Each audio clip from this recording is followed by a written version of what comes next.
They say loyalty in business is dead.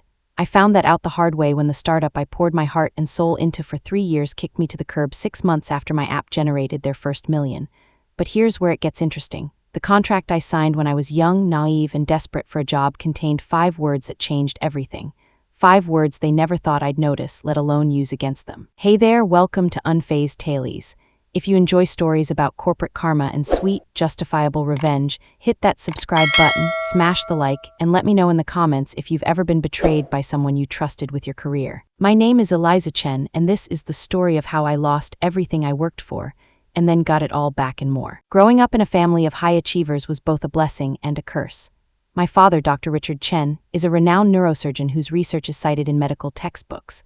My mother, Margaret, built a legal practice from scratch that now employs 30 attorneys. My older brother, Kevin, graduated summa cum laude from MIT and works for SpaceX. My younger sister, Abigail, is finishing her second PhD at Stanford. And then there's me, the family's self-proclaimed creative thinker. Don't get me wrong, I was smart, I just wasn't their kind of smart. When I showed interest in computers and coding rather than medicine or law, my parents nodded politely but with that unmistakable look of disappointment.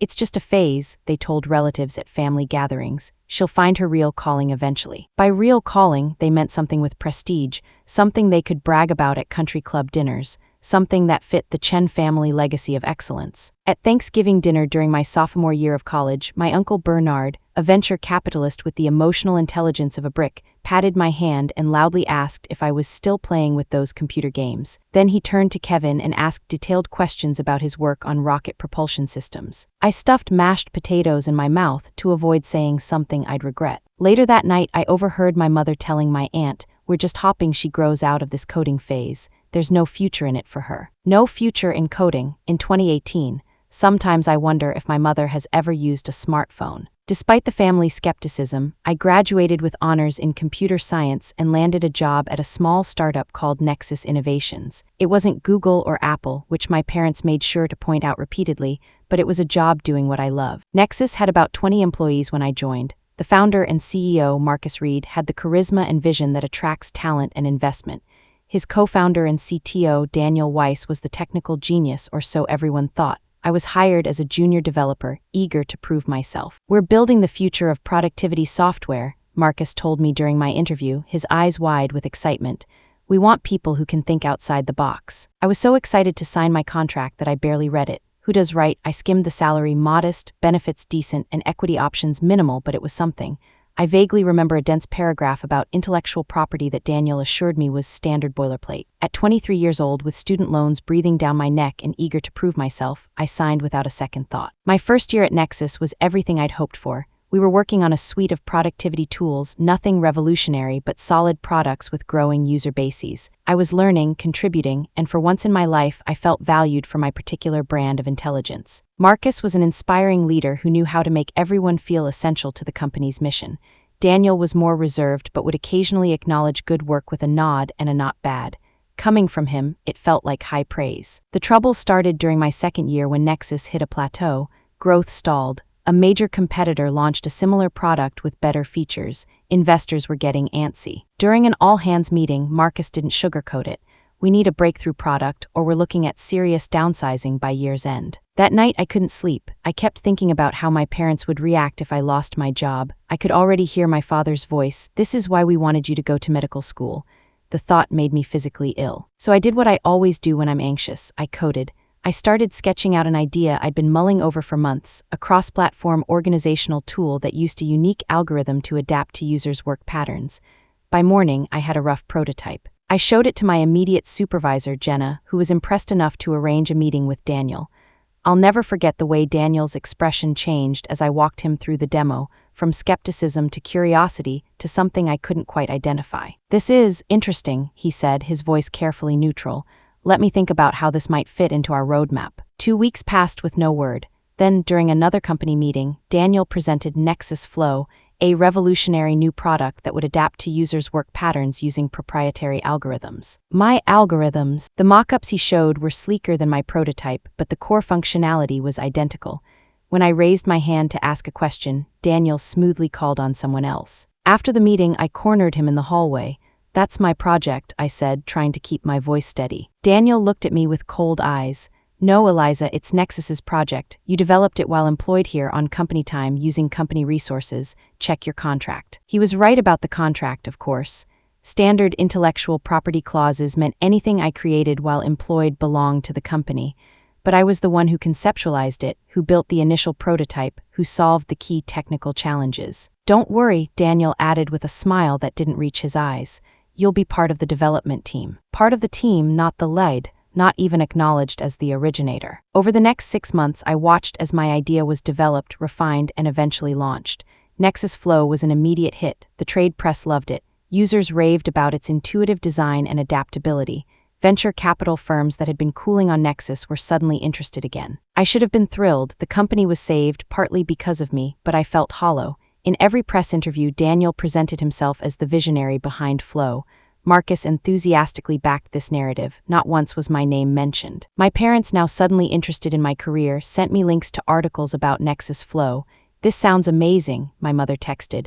"Are you working on this?" I didn't have the heart to tell her the truth. As Flow's success grew, so did my resentment. I tried to focus on the positives. I was gaining valuable experience, the company was thriving, my job was secure. But each time I saw Daniel taking credit for my work, something inside me hardened. Then came the day Marcus called me into his office. I thought maybe, finally, he was going to acknowledge my contribution.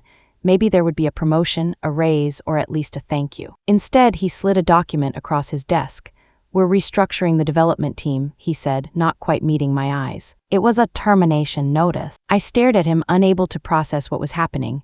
But Flow is successful, the company is doing well. "It's nothing personal, Eliza. We're bringing in more experienced developers for the next phase. Your severance package is generous." Generous, 6 months salary and continued health insurance for 3 months. For the idea that had saved their company. As if reading my thoughts, Marcus added, "Remember, all intellectual property belongs to Nexus. That includes anything related to Flow." I left his office in a daze, cleaned out my desk under Jenna's sympathetic gaze, and walked out of the building I'd called my second home for 3 years. In my apartment that night, I scrolled through job listings while fighting back tears. I'd have to start over. Explain in interviews why I left a successful startup right after its breakthrough product launch. All while watching from the sidelines as Nexus grew rich off my creation. That's when I noticed an email from Daniel. Subject line, "Your departure." The message was brief. "Eliza, just a reminder that all Nexus-related work product remains company property. Any attempt to reproduce, adapt, or share proprietary technology will result in legal action. We'll be monitoring your future endeavors closely. Best of luck, Daniel." It wasn't the condescending tone that got to me. It wasn't even the thinly veiled threat. It was the attachment, a copy of my employment contract with certain sections highlighted in yellow. Daniel meant to intimidate me. Instead, he gave me the key to my redemption. Because as I read through the contract for what was probably the first time with full attention, I noticed something in the intellectual property section. 5 words in a subordinate clause that the company's lawyers had either overlooked or considered insignificant, except for independently conceptualized innovations. I read it again and again. Then I pulled out my personal laptop and found the original notes for what became Nexus Flow, dated 3 months before I'd ever shown it to anyone at the company, created on my personal device on a weekend. Independently conceptualized. I almost laughed out loud. In trying to threaten me, Daniel had actually pointed me toward my salvation. But I didn't act immediately. I knew I needed professional advice. And for the first time in my life, I was grateful for my family's high-achieving ways. The next morning, I called my mother. This wasn't easy for me. In the 3 years since I'd started at Nexus, I'd been trying to prove I could make it on my own. Asking for help felt like admitting failure. "Eliza," my mother sounded surprised. "We usually scheduled our calls in advance.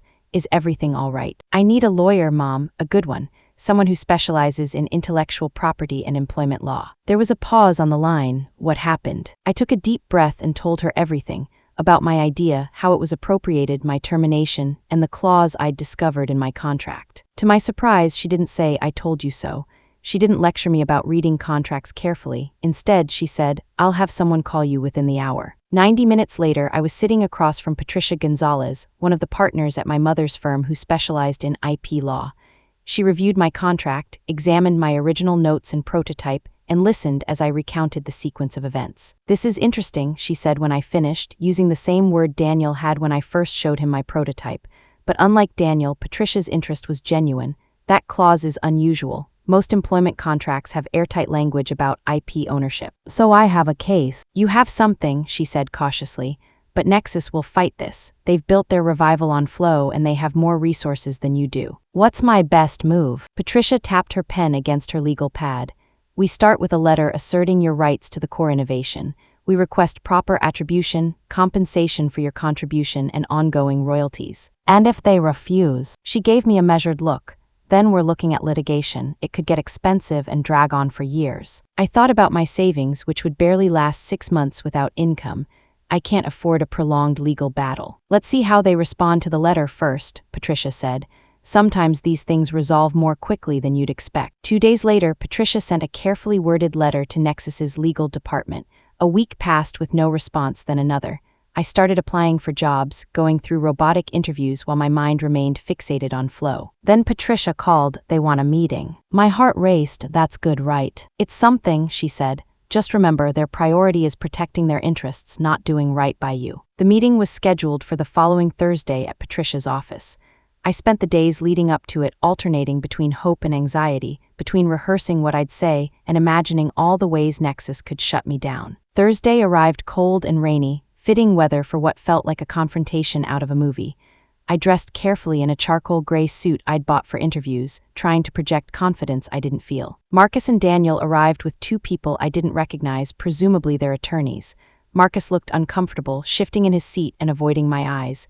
Daniel, on the other hand, stared at me with open hostility. Let's cut to the chase, one of their lawyers began after minimal pleasantries.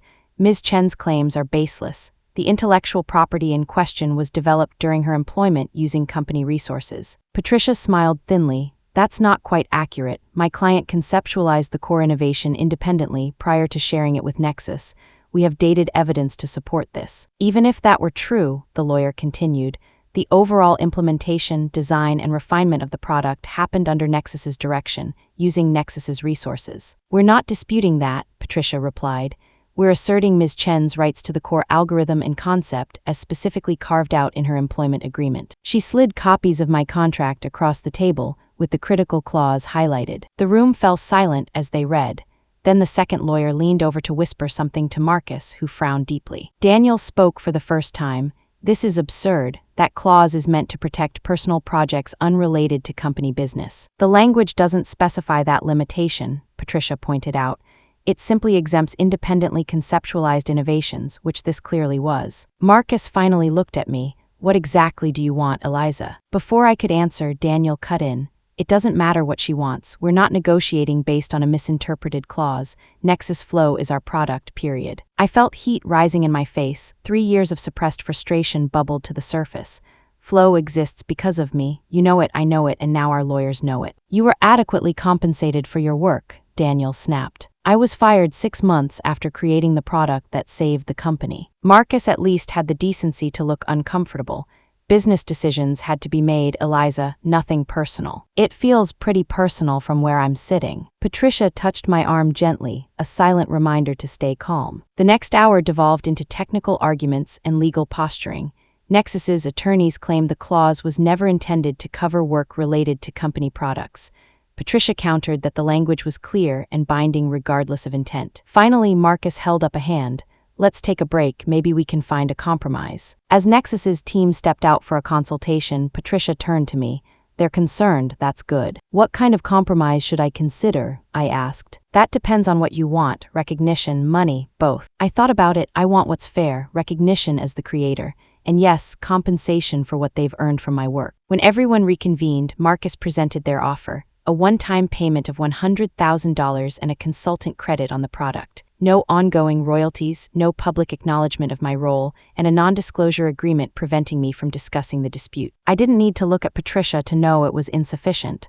No, I said simply. Be reasonable, Daniel said, his voice tight. Flow has evolved significantly since your initial concept. The current success is due to our refinements and marketing. Then let's be specific about my contribution, I countered. I want proper attribution as the original creator, a fair percentage of revenue directly tied to the core technology I developed, and no NDA. Daniel laughed dismissively, never going to happen. But Marcus was studying me with new interest. You really care about the attribution, don't you? Wouldn't you if someone else was taking credit for your work? He nodded slowly. Let us discuss privately again. This time when they returned, Marcus had a different offer. public attribution as the original innovator, a one-time payment of $250,000, and a 1.5% royalty on flow revenue for 3 years. Still with an NDA regarding the dispute itself. Patricia raised her eyebrows at me, silently communicating that this was a significant improvement. $2 million upfront, 3% for 5 years, and I consult on major updates, I countered, heart pounding. Daniel made a choking sound. Absolutely not. But Marcus held up a hand. We can make some adjustments. $1 million upfront, 2% for 4 years, consultant status on a contract basis, and public attribution as the creator of the core technology. I looked at Patricia, she gave me the slightest nod. And a formal apology for terminating me immediately after I saved your company, I added. Marcus hesitated, then nodded. We can acknowledge that the timing of your departure was unfortunate and that your contribution wasn't properly recognized. Daniel looked like he might explode, but he remained silent. Then we have a deal, I said, feeling a strange mix of vindication and exhaustion. As the lawyers worked out the details, I found myself alone with Marcus for a moment. For what it's worth, he said quietly, I always knew it was your idea. I should have stood up for you. Why didn't you? He looked away. Daniel threatened to leave if we gave you credit. At the time I thought we needed him more than, well, I was wrong, I'm sorry. His apology felt both too late and somehow exactly what I needed. I nodded, not quite ready to forgive but acknowledging the olive branch. When I left the building that afternoon, the rain had stopped. For the first time since my termination, I felt like I could breathe freely. I wasn't just Eliza Chen, unemployed developer. I was Eliza Chen, creator of Nexus Flow, soon to be a millionaire with ongoing royalties. I couldn't wait to tell my family. My mother, true to form, immediately wanted to discuss investment strategies for my settlement. My father, surprisingly, was simply proud, not because of the money, but because I had fought for what was rightfully mine. Kevin sent me a case of champagne.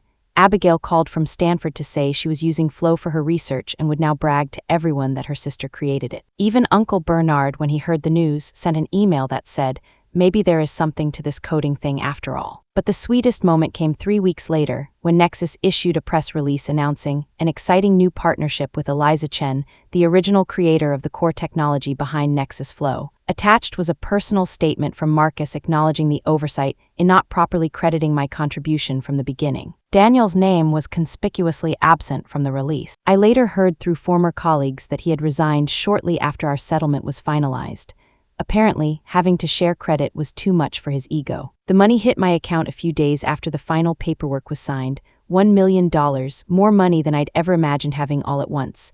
My first impulse was to buy something extravagant, a luxury car, a downtown condo, a first-class ticket to anywhere. Instead, I put most of it into secure investments as my mother had advised, but I did allow myself one significant splurge, a small office space where I could work on my next big idea. Because the fight with Nexus had shown me something important, I wasn't just lucky with Flow, I had genuine talent and vision, and now I had the resources to develop that vision on my own terms. 6 months after the settlement, my life had transformed. The quarterly royalty payments from Nexus were substantial enough that I didn't need to take another job immediately.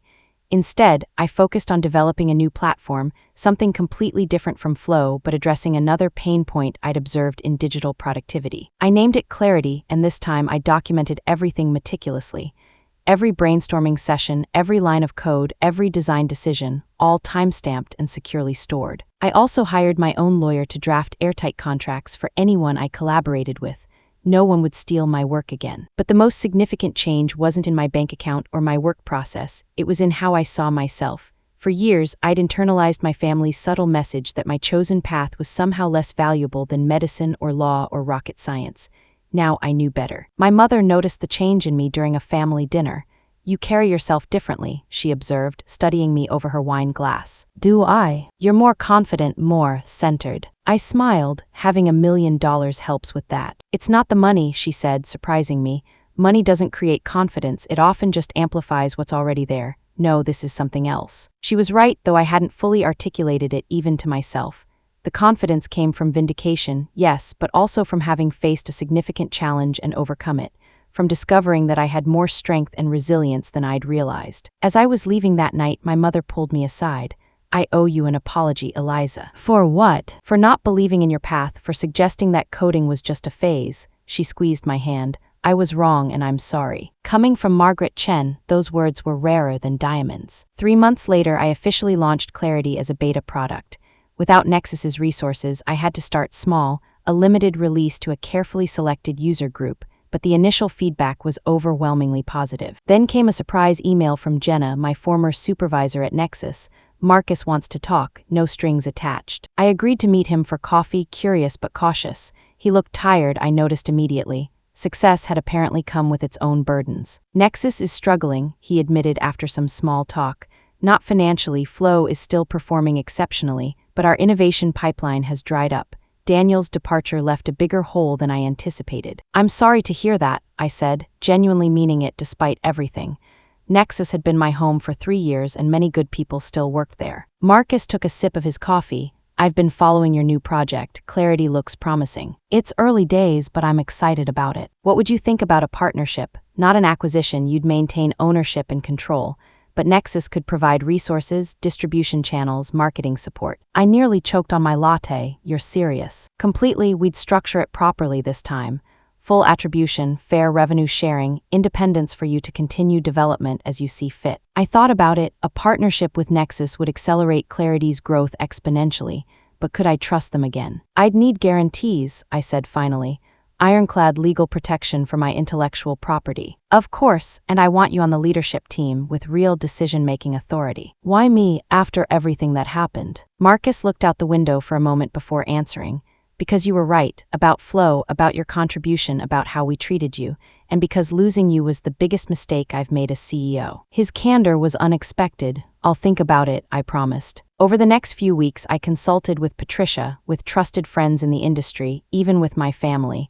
The consensus was that the opportunity was too good to pass up, provided the legal protections were solid. So I returned to Nexus, not as a junior developer, but as Chief Innovation Officer with a seat on the executive team. My first day back, walking through the same lobby I'd left in tears months earlier, felt surreal. Some employees looked confused to see me. Others, those who knew the real story behind Flow, smiled knowingly. Jenna hugged me and whispered, about damn time. At my first executive meeting, Marcus introduced me with genuine respect. Many of you know Eliza already. What you might not know is that she was the original creator of Flow. We're fortunate that she's agreed to rejoin Nexus in this new role, bringing her latest innovation, Clarity, into our product ecosystem. The integration of Clarity into Nexus's platform went more smoothly than I could have hoped. Within 6 months, we had a full commercial release. Within a year, it had almost as many users as Flow. And this time, my name was on every press release, every product description, every award acceptance. My family finally saw my career as legitimate. My parents bragged about me to their friends just as much as they did about Kevin and Abigail. Uncle Bernard asked for stock tips. But most importantly, I'd proven something to myself, that I could fall, get back up, and climb even higher than before, that I could turn betrayal into opportunity. That success wasn't defined by others' expectations, but by my own standards and values. Last month, MIT's Technology Review included me in their 35 Innovators Under 35 list. The irony wasn't lost on me, the same prestigious recognition my brother had received years earlier. When the magazine arrived, I took it to Sunday dinner at my parents' house. My father had framed Kevin's cover and hung it in the hallway alongside my mother's legal awards and Abigail's academic honors. I handed him the magazine casually.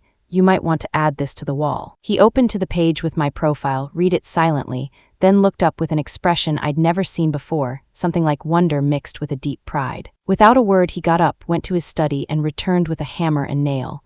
Right there, beside Kevin's cover and my mother's award certificate, he hung my magazine. The Chen family wall of excellence, he said, stepping back to admire it. Now complete. But I knew something he didn't. The wall would never be complete, because I was just getting started. Yesterday, I received an offer from a major tech company to acquire both Flow and Clarity for a 9-figure sum. Marcus wants to sell, he's ready to retire. The decision is partly mine now, as a major stakeholder and executive. I haven't decided yet. There's something appealing about building something from nothing, watching it grow, nurturing it through challenges, about seeing your name attached to something meaningful in the world. Whatever I decide, I know this, that tiny clause in my contract didn't just save my career, it changed my life. It taught me to read the fine print, yes, but more importantly, it taught me to believe in my own worth, to fight for recognition, to define success on my own terms. Sometimes I think about that original contract, signed by a young woman so eager to prove herself that she barely read what she was agreeing to. Sometimes I even feel grateful to Daniel. His attempt to intimidate me led directly to my greatest triumph. But mostly I think about what's next, because that's the real power I've gained, not just the money or the recognition, but the freedom to choose my path forward, to create, to innovate, to build something that matters. All because I found 5 words in the fine print that changed everything, except for independently conceptualized innovations. 5 words that gave me back my future. So if you're watching this and feeling undervalued, overlooked, or like your contributions aren't being recognized, check your contracts, document your work, and most importantly, never stop believing in your own worth. The path might be harder than you expected, the betrayals might cut deeper than you imagined, but your ideas have value, your work matters, and sometimes the fine print can be your friend. Thank you for listening to my story. This is Eliza Chen, signing off.